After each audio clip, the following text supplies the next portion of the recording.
सती सुलोचना की कथा। पौराणिक कथा के अनुसार सुलोचना वासुका नाग की पुत्री तथा रावण पुत्र इंद्रजीत मेघनाथ की पत्नी थी। जब मेघनाथ का वध हुआ तो उसका सिर भगवान श्री रामचंद्र के पास रह गया। सुलोचना ने मंदोदरी को शीश मांगने को कहा तो मंदोदरी ने उसे समझाया था कि राम पुरुषोत्तम हैं, उनसे सुलोचना को डरने की बात नहीं। सुलोचना वासुकी नाग की पुत्री और लंका के राजा रावण के पुत्र मेघनाथ की पत्नी थी। लक्ष्मण के साथ हुए एक भयंकर युद्ध में मेघनाथ का वध हुआ। उसके कटे हुए शीश को भगवान श्री राम के शिविर में लाया गया था। अपने पति की मृत्यु का समाचार पाकर सुलोचना ने अपनी सास मंदोदरी से राम के पास जाकर पति का शीश लाने की प्रार्थना की, किंतु मंदोदरी इसके लिए तैयार नहीं थी। उसने सुलोचना से कहा कि वह स्वयं राम के पास जाकर मेघनाथ का शीश ले आए, क्योंकि राम पुरुषोत्तम हैं, इसलिए उनके पास जाने में तुम्हें किसी भी प्रकार का भय नहीं करना चाहिए। मेघनाथ का वध।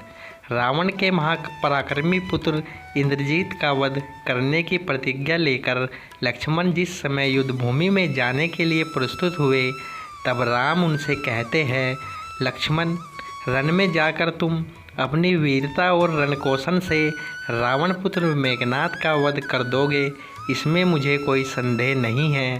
परंतु एक बात का विशेष ध्यान रखना कि मेघनाथ का मस्तक भूमि पर किसी भी प्रकार न गिरे, क्योंकि मेघनाथ एक नारीवर्त का पालक है और उसकी पत्नी परम पतिव्रता है।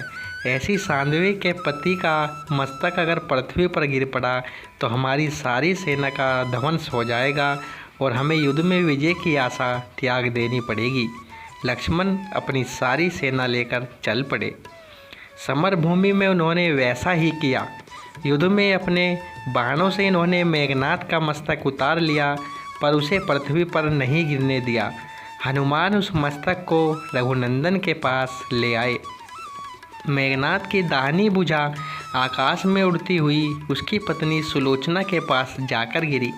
सुलोचना चकित हो गई। दूसरे ही क्षण अत्यंत दुख से कातर होकर विलाप करने लगी, पर उसने भुजा को स्पर्श नहीं किया। उसने सोचा, संभव है यह भुजा किसी अन्य व्यक्ति की हो। ऐसी दशा में परपुरुष के स्पर्श का दोष मुझे लगेगा। निर्णय करने के लिए उसने भुजा से कहा, यदि तुम मेरे स्वामी की भुजा है तो मेरे पतिव्रत की शक्ति से युद्ध का सारा वृत्तांत लिख दे। भुजा में दासी ने लेखनी पकड़ा दी। लेखनी ने लिख दिया, प्राण प्रिय, यह भुजा मेरी ही है। युद्ध भूमि में श्री राम के भाई लक्ष्मण से मेरा युद्ध हुआ। लक्ष्मण ने कई वर्षों से पति, अन्न और निद्रा छोड़ रखी है। वे तेजस्वी तथा समस्त देवी गुणों से संपन्न हैं। संग्राम में उनके साथ मेरी एक नहीं चली। अंत में उन्हीं के बाणों से मेरा प्राणांत हो गया। मेरा शीश श्री राम के पास है। सुलोचना ने की मंदोदरी से प्रार्थना। पति की भुजा लिखित पंक्तियाँ पढ़ते ही सुलोचना व्याकुल हो गई। पुत्र वधू के विलाप को सुनकर लंकापति रावण की पत्नी मंदोदरी ने आकर कहा, शोक न करो पुत्री। सुलोचना ने निश्चय किया कि मुझे अब सती हो जाना चाहिए, किंतु पति का शव तो रामदल में पड़ा हुआ था, फिर वह कैसे सती होती। जब अपनी सास मंदोदरी से उसने अपना अभिप्राय कहकर अपने पति का शीश मंगवाने के लिए कहा, तब मंदोदरी ने उत्तर दिया, देवी, तुम स्वयं ही रामदल में जाकर अपने पति का शीश प्राप्त करो। जिस समाज में बाल ब्रह्मचारी हनुमान, परम जितेंद्रिय लक्ष्मण तथा एक पत्नीवर्ती भगवान श्री राम विद्वान हैं, उस समाज में तुम्हें जाने से डरना नहीं चाहिए। मुझे विश्वास है कि इन स्तुतीय महापुरुषों के द्वारा तुम निराश नहीं लौटाई जाओगी। सुलोचना के आने का समाचार सुनते ही श्री राम खड़े हो गए और स्वयं चलकर सुलोचना के पास आए और बोले, देवी, तुम्हारे पति विश्व के अंततम योद्धा और पराक्रमी थे।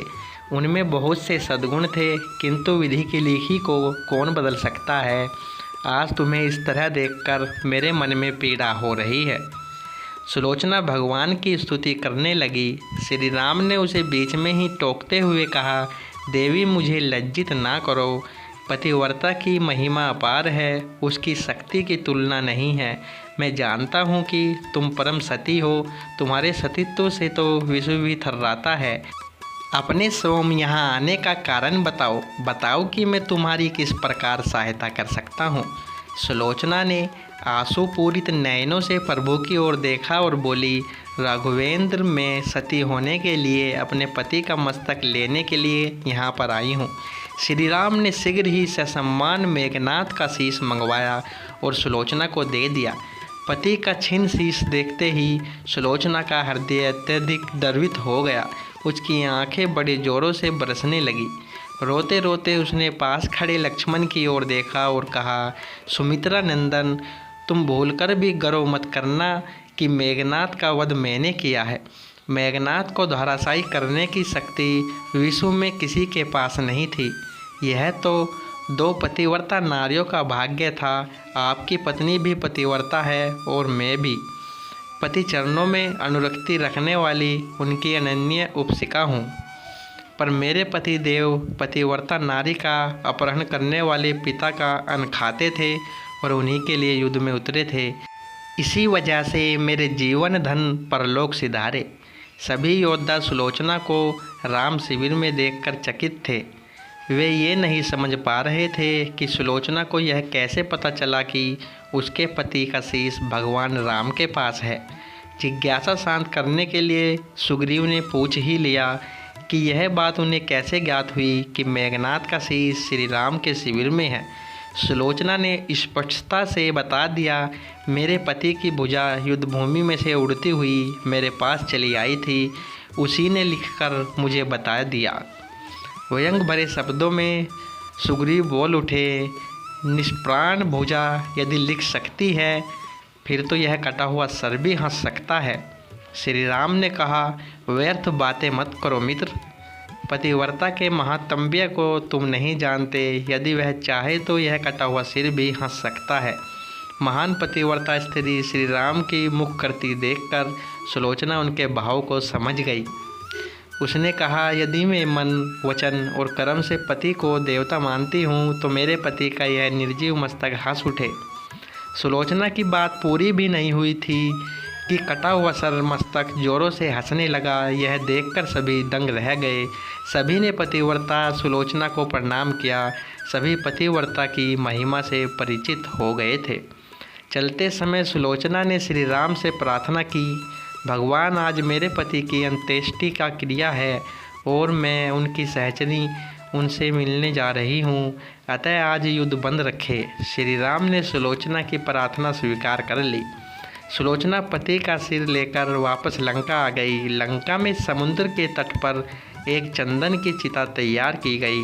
पति का शीश गोद में लेकर सुलोचना चिता पर बैठी और धधकती हुई अग्नि में कुछ ही क्षणों में सती हो गई।